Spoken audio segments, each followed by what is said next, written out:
And that would be the end of the week for the possibility of anything else really happening. And that's going to be as what we look for coming up next week or so. I'll have more on that coming up here in just a little bit. But if you've got any plans for the rest of the week upcoming, things are looking pretty good at this point. So not really seeing too much of any major concerns where weather is going to be going on out there, and not seeing any problems with severe weather either, so that's good news, but we'll talk more about that coming up here in just a little while as well.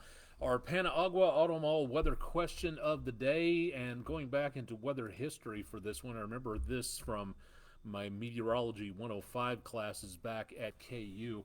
The first mobile tornado tracking device was called what? Toto, Dorothy, Vortex, or Tin Man? And be having a fondness for the Wizard of Oz here. Looking back in history, the name was actually Toto. So the most popular vote out there was for Dorothy.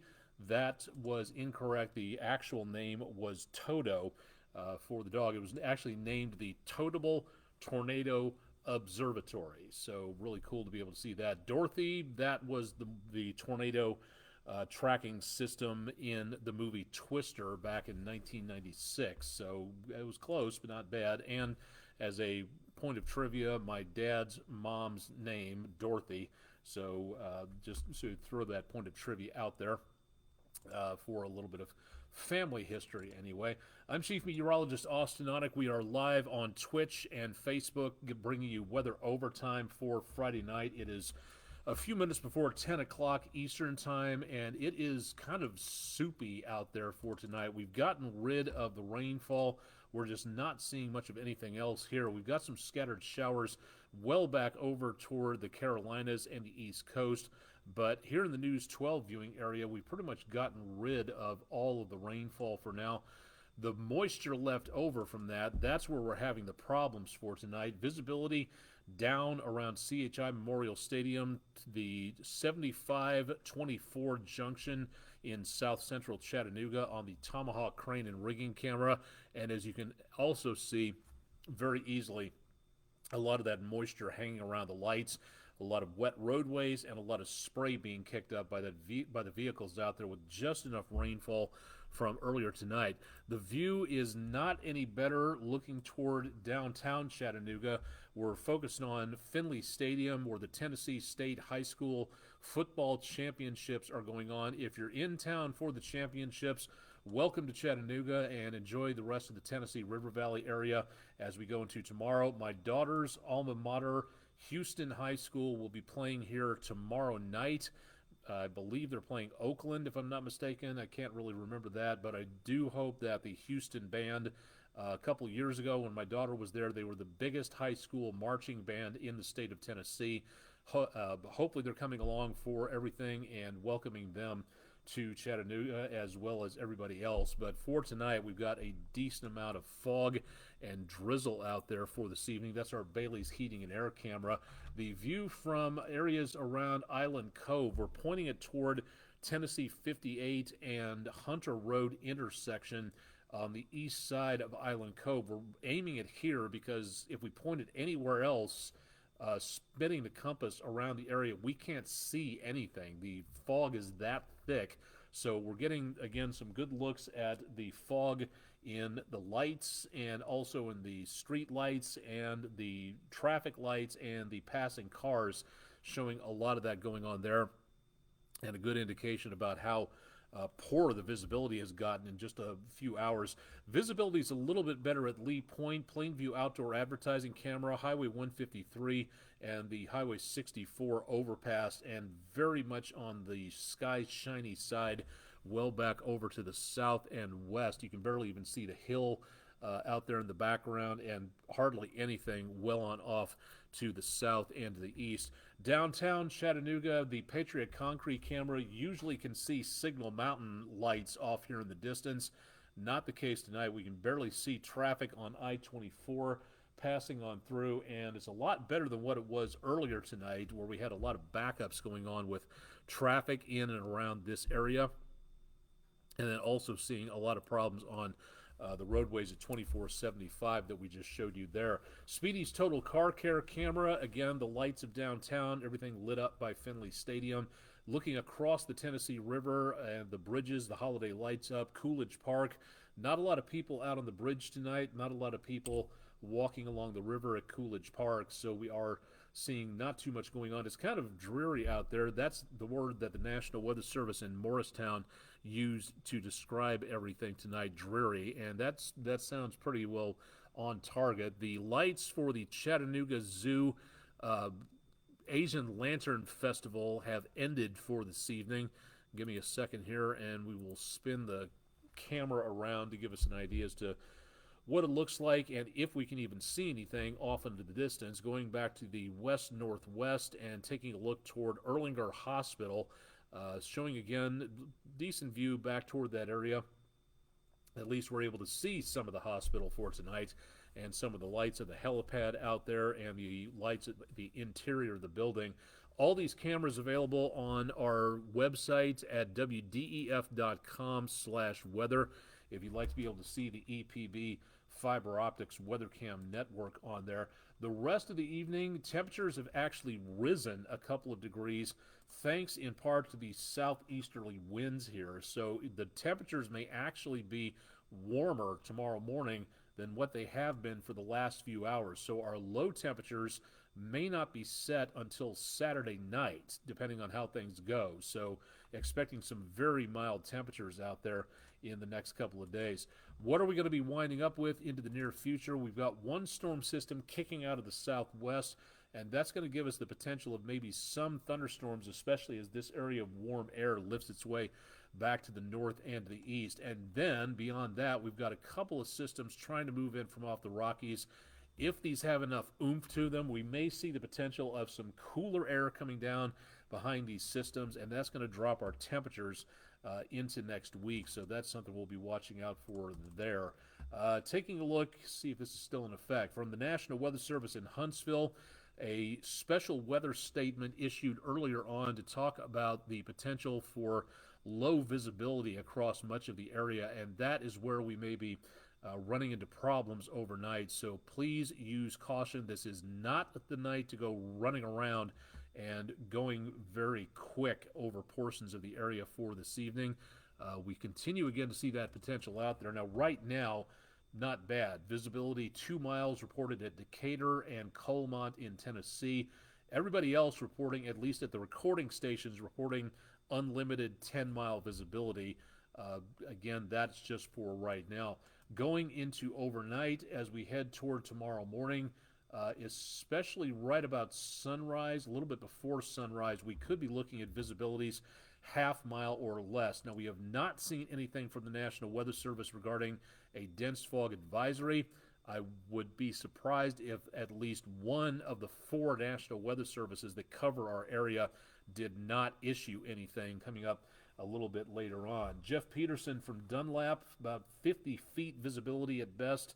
I believe it because it's about the same where I live north of the river here in Chattanooga. So rather pea soupish out there in some locations.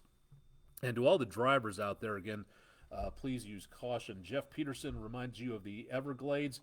Never been there before, don't know about the fog down that direction, but Fort Smith, Arkansas, that was something else. And every once in a while, Memphis and Topeka, where I used to live, would have some pretty good fogs out there. So didn't know that resembled the Everglades, but that's very cool to be able to take a look at there. All right, running the numbers into the next day or so. Again, temperatures tonight will be not all that low, mid to upper 50s. We'll be looking for the potential of more showers and thunderstorms developing back to our south and west and then moving through the area.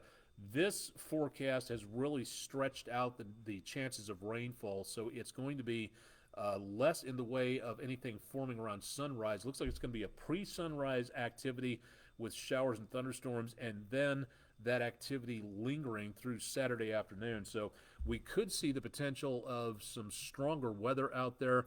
The Storm Prediction Center, as far as I can see, is not showing anything in the way of severe weather threats, so some good news on that. But we will see that potential for some rumbles of thunder mixed in with the forecast as we go into Saturday.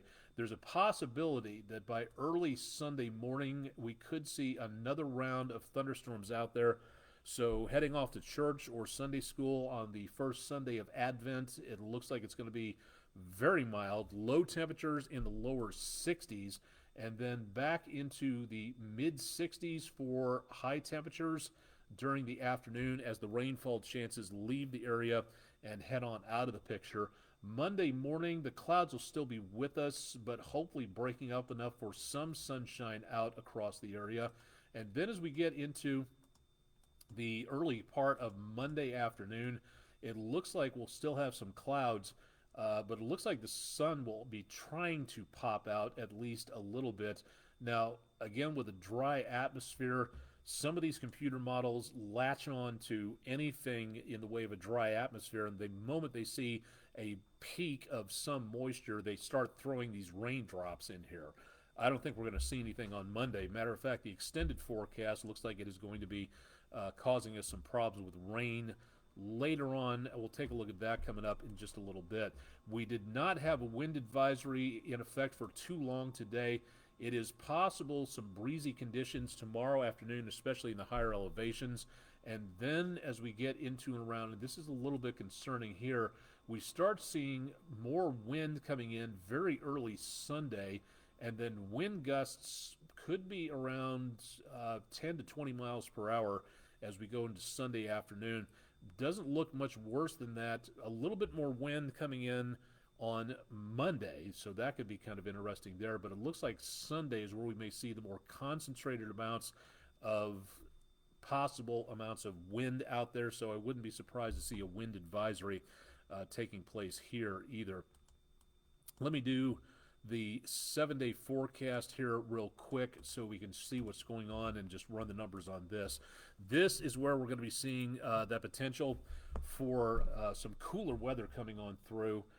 Jeff Peterson, Sunday morning, lows in the 60s, a record high low temperature. It's possible, not familiar with what the numbers are for Sunday morning, but it is possible we could see some temperatures around that area. So I'll take a look at that and post some more later on this weekend, but good question on that. The next time we see any frost possibilities is going to be toward about Thursday morning. That is where we see the really chilly numbers come through. Notice the numbers fall off a little bit Monday into Tuesday, tank as we go into Wednesday, just below normal, back in the lower 50s there, and then we head back up again to some very mild temperatures. If Emily Casulo is watching this, briefly chilly, not that much of a major problem, but get set for some more cool weather coming on through. The chances of rain, again, fog, drizzle, maybe some thunderstorms by early Saturday morning, and then some chances of rain lingering Sunday, maybe a rumble of thunder there, and then that's it for the chances of rainfall. The next best chance of rain is going to be coming up well on the other side of this forecast.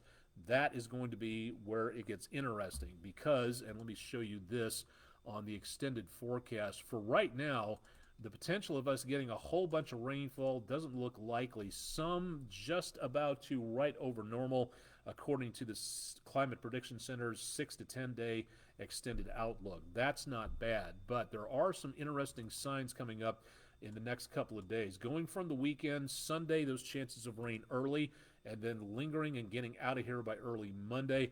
That little blob up there, I don't see too much of anything else happening, but going to let this go into motion. Watch the area on the left-hand side of this map as we go into the semi-near future. Not much of anything going on throughout the rest of the week, but then it gets really interesting as we go toward next weekend. Now, again, we're down here around the Tennessee River Valley area. Looking back to the west, this looks to be a decently intense storm system if this plays out correctly.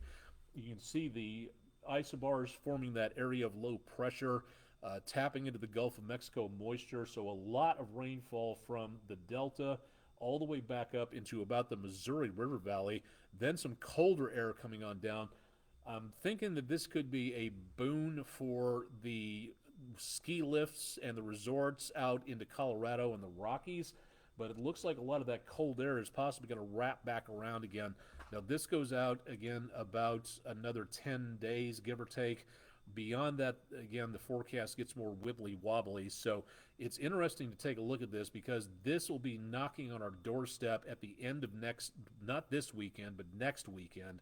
And this looks like this could be fairly energized. Whether or not we get severe weather out of this, that still remains to be seen. I doubt, again, unless something really radically changes and we get a big bust or amount of colder air coming through, that winter weather is still going to be kind of iffy. Severe weather, I would be leaning more towards that as that gets a little bit closer to us. So end of the weekend, next weekend, I'd be keeping an eye on things. And, of course, we'll be doing that all the way throughout the rest of next week. So keep it tuned for more on that with us. Through the next several days, we are seeing some very mild temperatures at first, a bit on the cooler side, and then as we get into next weekend, we still remain fairly mild toward about Sunday, but that big push of colder air, you can see that moving into the high plains well off to our west. So we'll see how that goes into the next couple of days. The burst of energy off the sun arrived today. Not really seeing too much in the way of complications, but again, it's one of those unique directly at Earth solar storms. If you'd like to know more about this, you can go to the Space Weather Prediction Center. The possibility of anybody near our area, way down into southeastern North America, seeing the aurora. Of course, we've got the clouds out there, so I don't think we're going to be getting any of that. But the aurora, best possibility of seeing it, looks like it's going to be way up north of I-80 toward Canada and the northwestern United States into later on tonight. So we don't see much of a chance here. But in case you want to see what other people are seeing, there are other websites out there that have a ton of information and great pictures like this one taken from Michigan, which you can see at spaceweather.com if you'd like to take a look at that. Plus, if you'd like to look at some of the forecasts and analysis from the Space Weather Prediction Center and other agencies, spaceweatherlive.com with Dr. Tamitha Skov. I really hope I'm saying that correctly. I hate slaughtering other people's names. That's Skov, S-K-O-V. She does a very good job of alerting people to what's going on with space weather and explaining about why these things happen and what the effect of which is expected to be.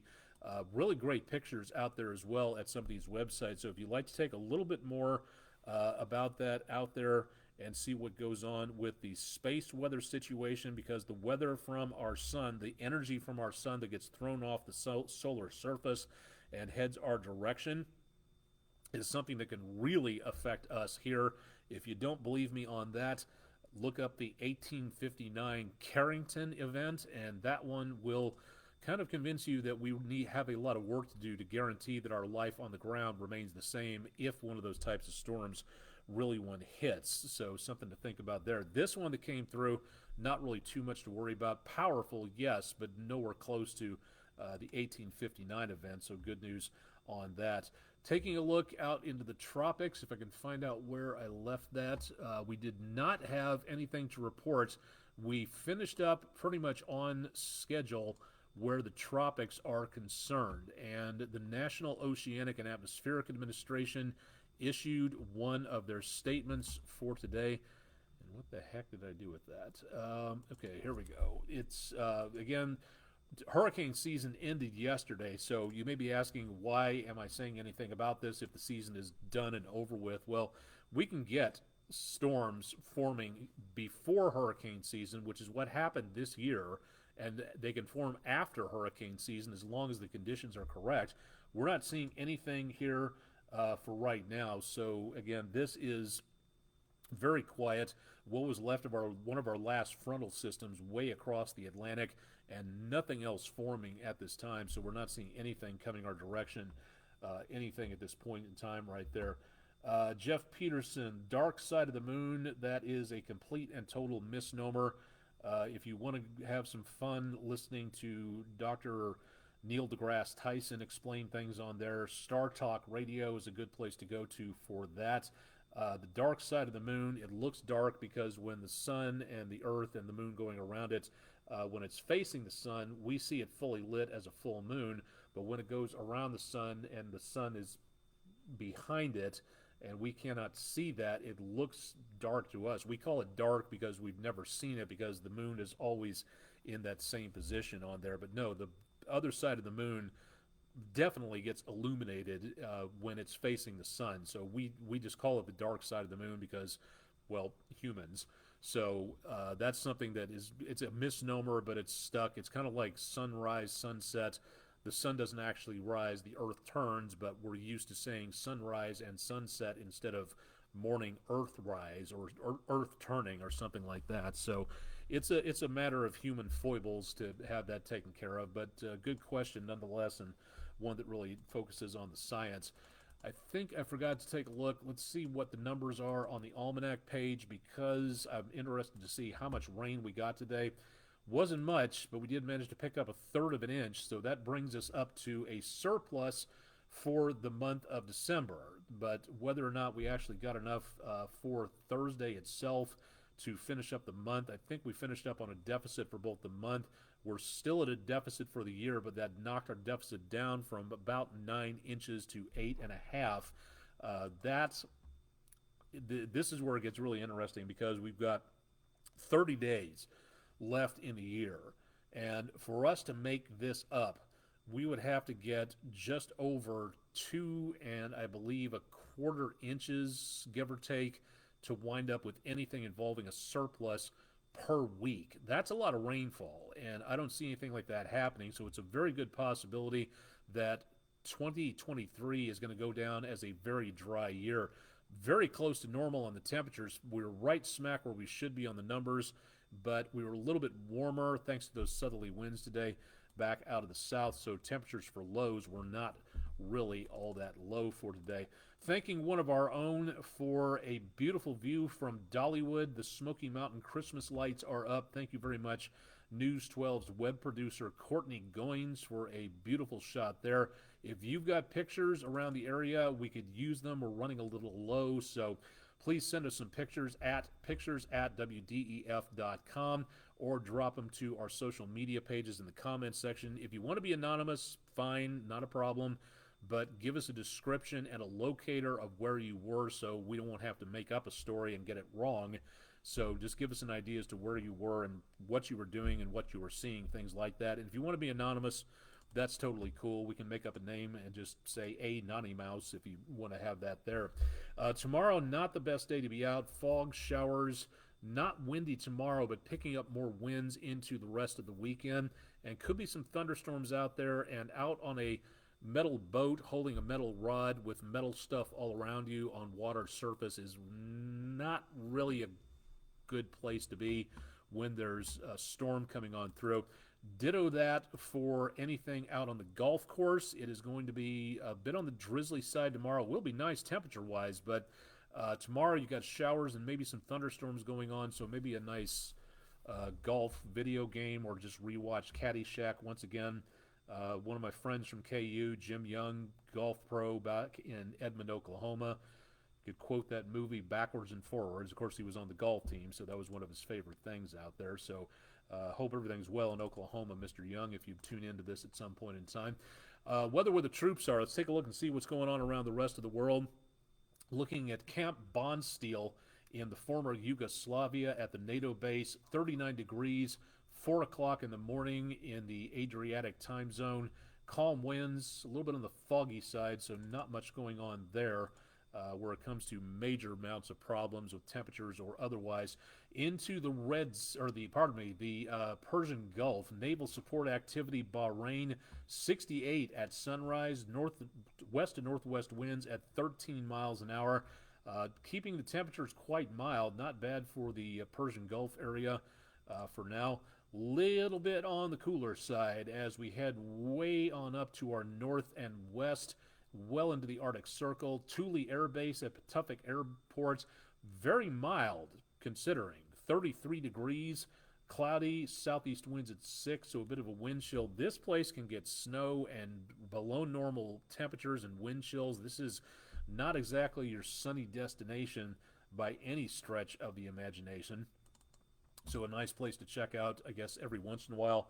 Santa might stop by there for a brief reindeer popover. Camp Lemonnier at the Naval Expeditionary Base in Djibouti in the Horn of Africa, 81 degrees, high humidity, as you might expect, right around the equator, and southwest winds at 5. So the heat index at sunrise, not bad. It feels like it's back in the mid to upper 80s there.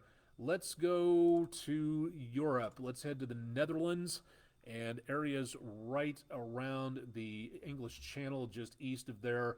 Volkel Air Base, the 52nd Fighter Wing at Eindhoven, 28 degrees, winds out of the north-northeast at about 6 miles an hour, and mostly cloudy skies reporting in there.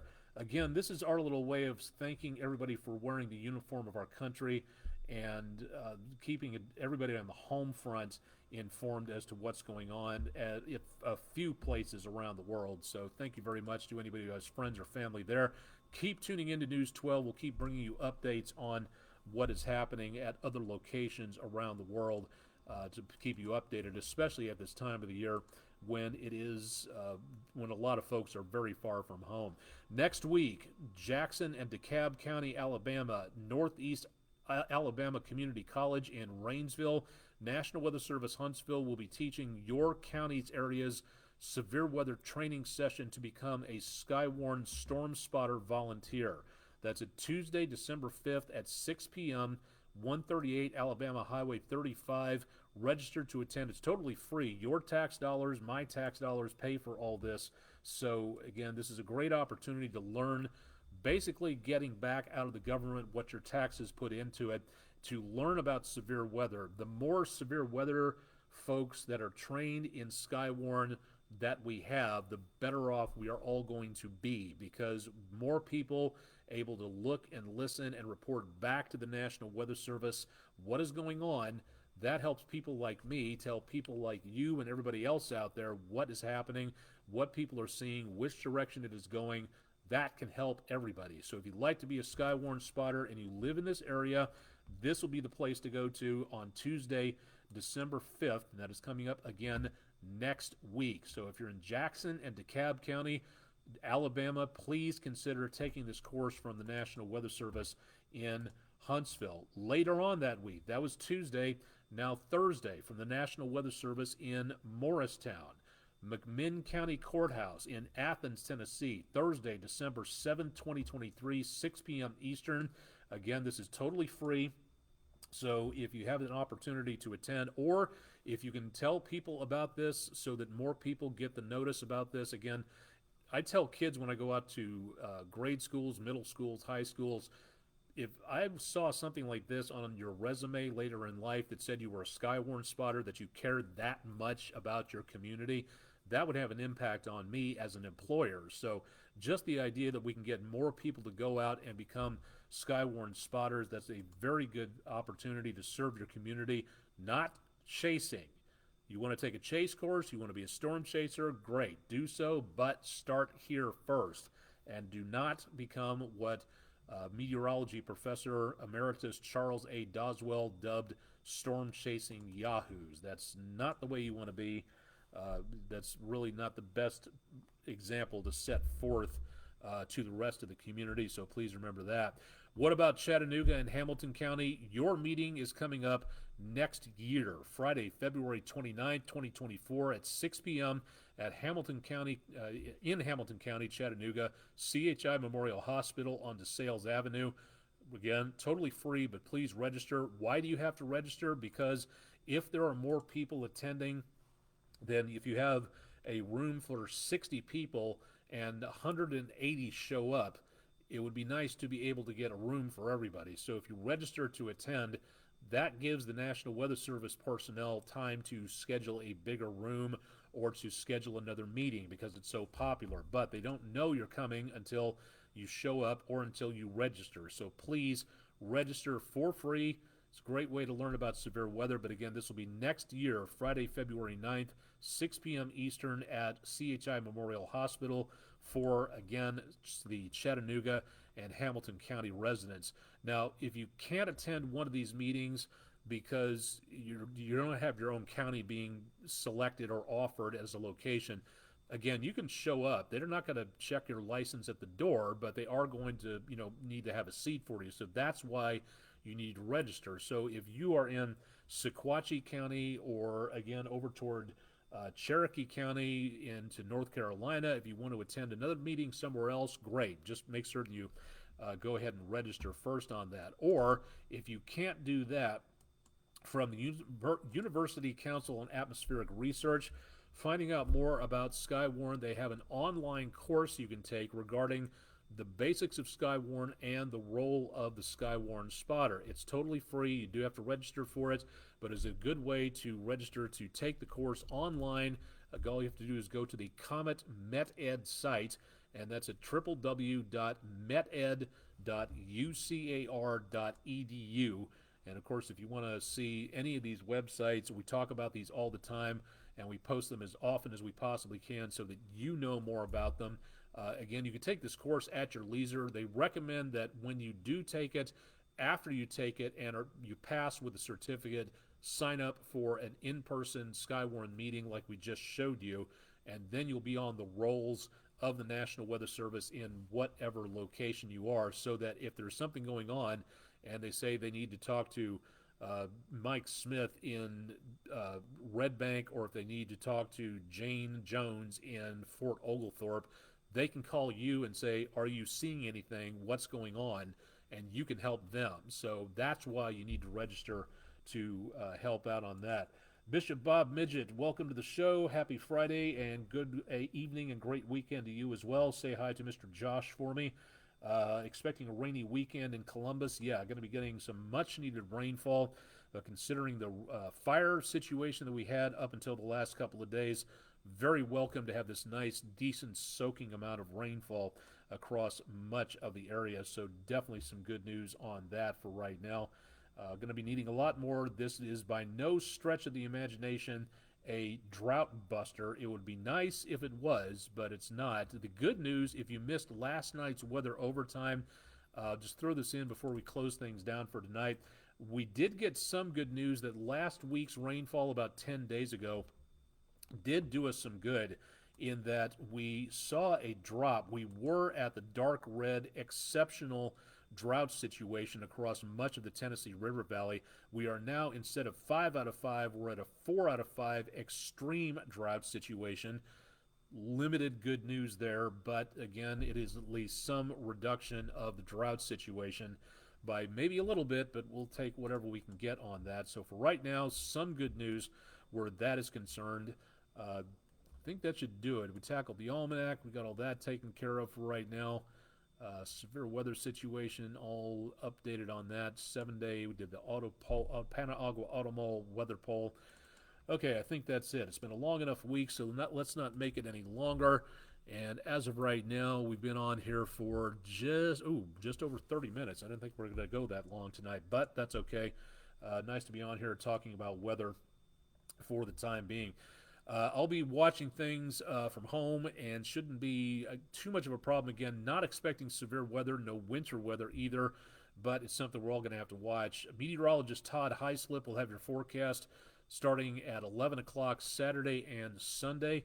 Chip Chapman will be back bright and early on Monday morning at 5 a.m., so tune into him for more details about what's going on with the forecast, getting you off to work and school on Monday. And, of course, I'll be online all weekend long pretty much at WDEF.com/weather, which is also where we'll be posting this and where you may see our weather overtime replay situation there. That'll do it for tonight. We'll be on News 12 at 11 for Friday night, so tune in for more about news, weather, and sports.